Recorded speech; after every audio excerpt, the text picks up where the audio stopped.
Okay, let's do a little piece on the WNBA's Commissioner's Cup Championship. Las Vegas loses to New York 82-63 in a game that wasn't really even close. And honestly, not that entertaining if you watched after the third quarter. Um, I've got some thoughts here, and I think the fever being off for so long has kind of given me a chance to digest this a little more. I've watched a few of both of these teams. Obviously, the one and two very clearly, I think, in the W right now. There's some aspects to this game that I didn't really understand completely. And so I think it's a good place to kind of discuss as far as going forward, and also seeing the NBA it has kind of done they've done the same thing, right, with that in-season tournament, and so some issues that are just with the in-season tournament might pop up in the NBA. Okay, the commentators, the commentators were not very good. Look, I am not going to say that I could do better, but it was not as good as I think I expected to see from a championship of the Commissioner's Cup. If we're going to place this thing as like second to winning a championship, the commentators have to be better. And they just weren't up to par. I don't even know who they were. It felt like a discount Mike Breen was like making the call, like a great value Mark Jackson as well. It was just not good. It was not they weren't good enough. The score wasn't close. I mean, when these teams play, they usually are not close this season. And this score just wasn't close. It was a fun game up until the Liberty just broke it completely wide open. And I guess that's not the WNBA's fault. They can't really control what is going to happen in a game. But, you know, it does kind of suck because it kind of took the air out of the. I mean, it took the air out of the arena. Absolutely. I mean, even when you watched it, it just felt like, okay, there was almost no energy, past a certain point. But that really was, I don't think what the league wanted to see. Obviously, when you hype up something like this for so long, you're expecting a shootout. You're expecting a really close game, and it just wasn't that. And the final thing was where you could watch it. So there's a fundamental problem with these types of tournaments, for the fact that you just don't know who is going to get there. When you get to the playoffs are based on a team's overall season performance, right? So the best teams are going to be there, and the best teams are going to play each other. So putting the NBA Finals on, ABC and ESPN, that is going to work out because you know that the two best teams from the entire season are going to be there, right? And maybe it's a team who got hot, or maybe it's the best team all year. But whoever is there is going to be really good. You can't say the same about the Commissioner's Cup or this upcoming NBA midseason tournament. And the reason you can is because the only games that matter are Commissioner's Cup games. So if the Indiana Fever went on a Commissioner's Cup game tear, but lost every other game and were terrible in every other game, then they might have an opportunity to play in the championship. And so if you put it on a major network, it might be a bad team versus maybe the best team, or maybe two teams that are from smaller markets. I mean, obviously they got real lucky that, it was New York and Las Vegas, two of the biggest WNBA teams, around. But it was just kind of underwhelming to see it on Prime Video, and Prime Video has its own issues that are not basketball related. But it was just sad to see that, like, okay, this isn't even like a nationally televised game. I've got to, sign into my mom's Amazon account to try and watch this basketball game. And look, that is, I think, a product or, an issue with the cup, and it's also kind of a thing with the WNBA about, how do you watch these games?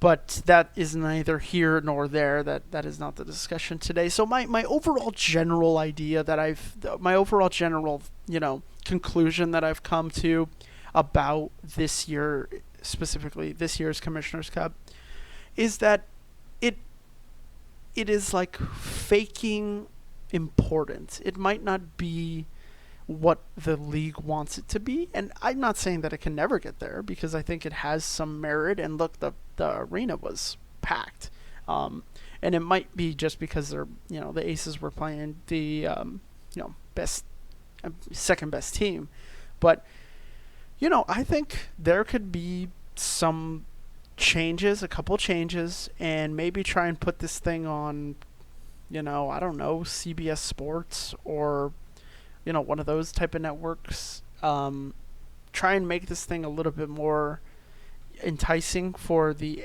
fan whose team is not playing in this game. There is stuff you can do that I think would salvage this tournament, but this was a rough year. I will definitely say that this was a rough year, but I have faith that they can figure it out. Hello, folks, and welcome back to High Fever, your Indiana Fever basketball podcast. I'm your host, Josh Barcenas, and your Indiana Fever fall to the Washington Mystics 83-79. Brittany Sykes scores 30 points with 5 3-pointers. Look, this was a back-and-forth game, and it's one of those games that felt winnable enough. Washington was on a 9-game road losing streak, so it felt like, okay, we're at home. This feels like a game that the Fever could potentially win.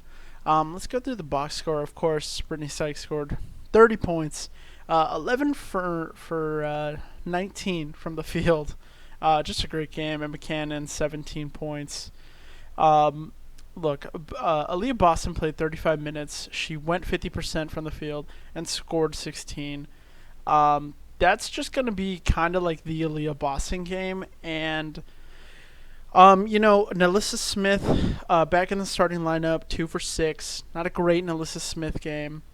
I think you've got some things to iron out there, but I think it was the right move to put her back in the starting lineup.